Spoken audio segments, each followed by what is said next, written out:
आज हम पढ़ने वाले हैं जीबीएस, जिसका फुल फॉर्म होता है गुलियन बैरी सिंड्रोम। इसके बहुत सारे केसेस पुणे में देखने को मिल रहे हैं, जिसकी वजह से पैरालिसिस और उसके बाद डेथ हो जाती है पेशेंट्स की।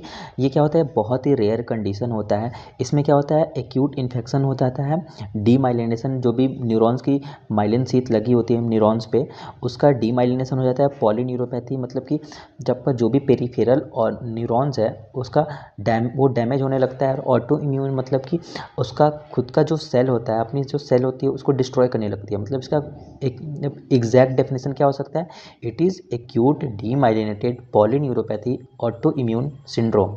ओके, आगे देखते हैं। It can cause weakness, numbness और पैरालिसिस। इसकी वजह से क्या हो सकता है, ये क्या कर सकता है, वीकनेस कर सकता है बॉडी में, नम्बनेस हो सकती है और पैरालिसिस हो सकता है। It occurs at any age group but commonly affect 30 to 50। Okay, यहाँ पे आप देख सकते हो किसी भी एज को अफेक्ट कर रहा है, पर सबसे ज़्यादा किसको अफेक्ट कर रहा है, 30 to 50। यहाँ पे जो भी केसेस देखने को मिल रही है वो 20 to 40 या 40 मतलब 45 के बीच में देखने को मिलती है, बट आप इसको 50 भी ले सकते हो। ठीक है, 30 to 50 ले लिया हमने। अब हम इसके कॉज को पढ़ लेते हैं। कॉज क्या हो सकता है, इट इंक्लूड रेस्पिरेटरी और गैस्ट्रो इंटेस्टाइनल इन्फेक्शन। मतलब कि ये गैस्ट्रो इंटेस्टाइनल अगर इन्फेक्शन हो रहा है या फिर रेस्पिरेटरी इन्फेक्शन हो रहा है, उसकी वजह से इसके सिम्टम्स देखने को अपीयर होने लगते हैं। ओके, और ऑल्सो रेस्पिरेटरी इन्फेक्शन किसकी वजह से हो रहा है, जीका वायरस की वजह से। और gastrointestinal infection campylobacter jejuni, campylobacter jejuni नाम का एक बैक्टीरिया होता है, वायरस होता है, उसकी वजह से गैस्ट्रो इंटेस्टाइनल इन्फेक्शन देखने को मिल रहा है हमें। और उसकी वजह से ही हमें, अगर गैस्ट्रो इंटेस्टाइनल इन्फेक्शन हो रहा है या रेस्पिरेटरी इन्फेक्शन हो रहा है, उसकी वजह से हमें जीवीएस देखने को मिलता है, ना कि जीका वायरस या कैम्पाइलोबैक्टर।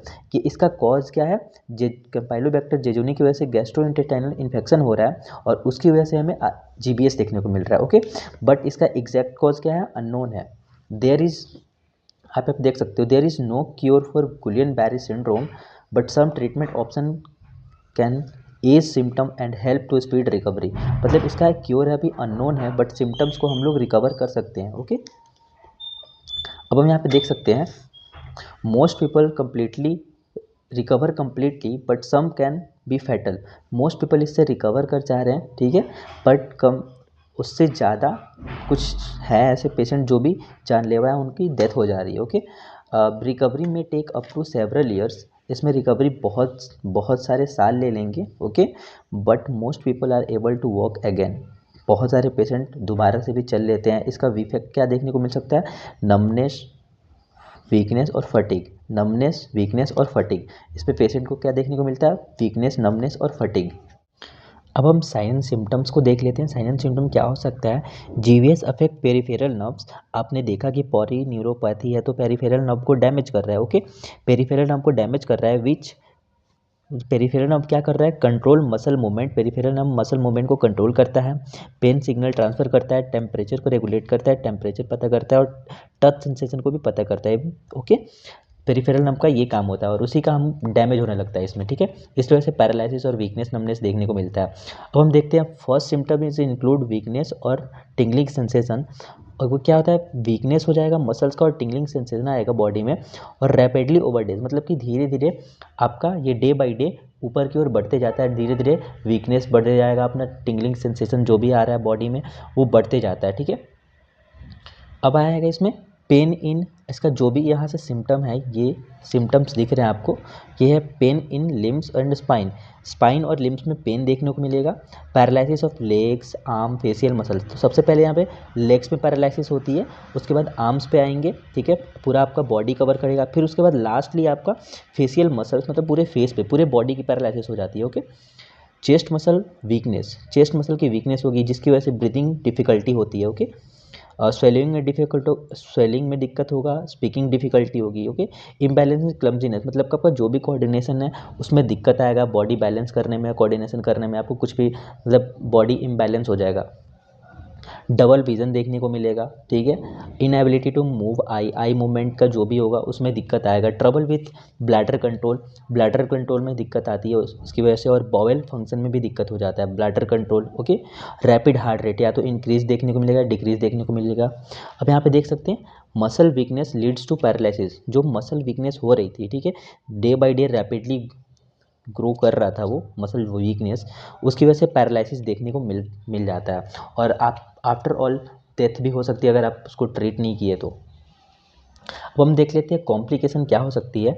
कॉम्प्लिकेशन है कि कार्डियक एरिथमियासिस और ब्लड इन्फेक्शन, कार्डियक एरिथमियासिस ओके, और ब्लड इन्फेक्शन देखने को मिल सकता है, unstable BP, blood clot in lungs, lungs पे ब्लड क्लॉट बन जाएगा, डाइजेशन इशू और ब्लैडर कंट्रोल इशू हो सकता है, यूरिनरी रिटेंशन, यूरिनरी रिटेंशन क्या होता है, आप यूरिन होल्ड नहीं कर पाओगे या फिर आप यूरिन आउटपुट कर अवॉइड कर रहे हो तो उसके बाद पूरा यूरिन बाहर नहीं आ पाता है।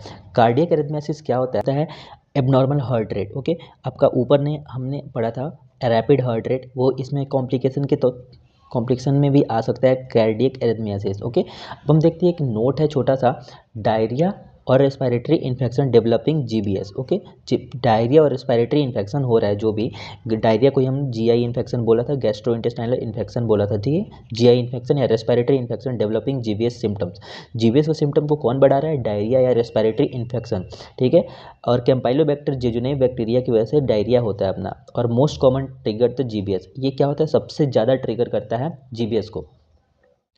अब हम देखते हैं कैसे डायग्नोज करना है किसी भी पेशेंट को, अगर जीबीएस का पेशेंट कोई आता है किसी के सिम्टम अपीयर होते हैं तो कैसे डायग्नोज करता है। अगर आपको सिम्टम अपीयर हो रहे हैं तो सबसे पहले आपको न्यूरोलॉजिस्ट के पास जाना है, अपने जो भी आपका डॉक्टर है, फैमिली डॉक्टर है, उनसे सजेशन लेनी है कि क्या करना है, और अगर आपका सीवियर मतलब नमनेस, टिंगलिंग सेंसेशन है, वीकनेस हो रहा है बॉडी में तो आपको जल्द से जल्द हॉस्पिटलाइजेशन हो जाना है। हॉस्पिटलाइजेशन होने के बाद आपको ईएमजी होगा आपका ओके, नर्व कंडक्शन टेस्ट हो सकता है, और स्पाइनल टैप होगा जिसमें से लंबर पंचर करके हम टेस्ट करते हैं, और ओके, और एमआरआई ऑफ स्पाइन करेंगे ओके, एमआरआई का स्पाइन करते हैं, स्पाइन का एमआरआई करते हैं हम, ठीक है। अब हम देखते हैं क्या क्या ट्रीटमेंट प्लान हो सकता है, ठीक है।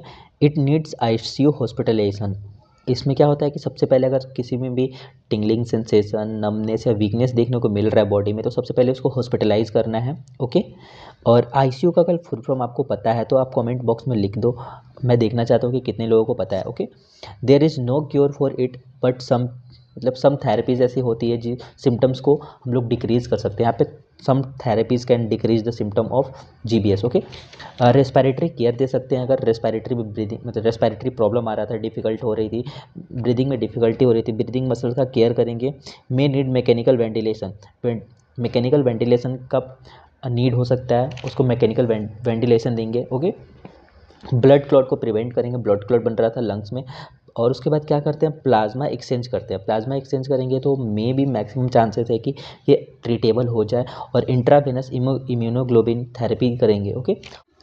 अब हम बात करते हैं रिहैबिलिटेशन, रिहैबिलिटेशन में क्या करना है, फिजियोथेरेपी, ये बहुत ही ब्रॉड होता है, इसका रोल बहुत आ जाता है, हमारे फिजियोथेरेपी का रोल बहुत ज़्यादा होता है जीबीएस में। अगर कोई भी पेशेंट आ जाता है उसके बाद फिजियोथेरेपी का रोल बढ़ जाता है, जिसमें क्या करते हैं हम स्ट्रेचिंग एक्सरसाइजेस कराते हैं, मोबिलिटी एक्सरसाइजेस कराते हैं, स्ट्रेंथ बढ़ाते हैं मसल्स का, और साथ साथ रेंज ऑफ मोशन को भी इंक्रीज़ करते हैं। और डे बाई डे इसमें बहुत सारा टाइम लग जाता है, कभी कभी 6 महीने, कभी कभी साल, कभी कभी 2 साल लग सकते हैं ओके। तो ये पेशेंट के ऊपर डिपेंड करता है और थेरेपिस्ट के ऊपर डिपेंड कर रहा है ओके। उसके बाद क्या करेंगे, ऑक्यूपेशनल थेरेपी देंगे, स्पीच थेरेपी, ऑक्यूपेशनल थेरेपी के बाद स्पीच थेरेपी और मोबिलिटी एड्स, अगर उसको बैलेंस मतलब बॉडी बैलेंस करने में दिक्कत हो रहा है तो केन्स देंगे, ब्रेसेस लगा देंगे उसके बॉडी में, और वॉकर्स दे सकते हैं उसको अच्छे से मूव करने के लिए बॉडी को। प्रिवेंशन क्या हो सकता है इस चीज़ का, हैंड को वॉश करना है सैनिटाइजर्स के थ्रू, और अवे फ्रॉम कंटामिनेटेड फूड और वाटर से दूर रहना है, रेगुलर एक्सरसाइजेस करनी है, और clean and disinfect surface okay. अब मतलब पूरा हाइजीन मेंटेन करके रहना है आपको। तो आई होप आप सबको ये वीडियो अच्छी लगी हो और समझ में भी आई हो। अगर वीडियो अच्छी लगी हो तो लाइक कर देना, चैनल पर नए हो तो चैनल को सब्सक्राइब कर देना।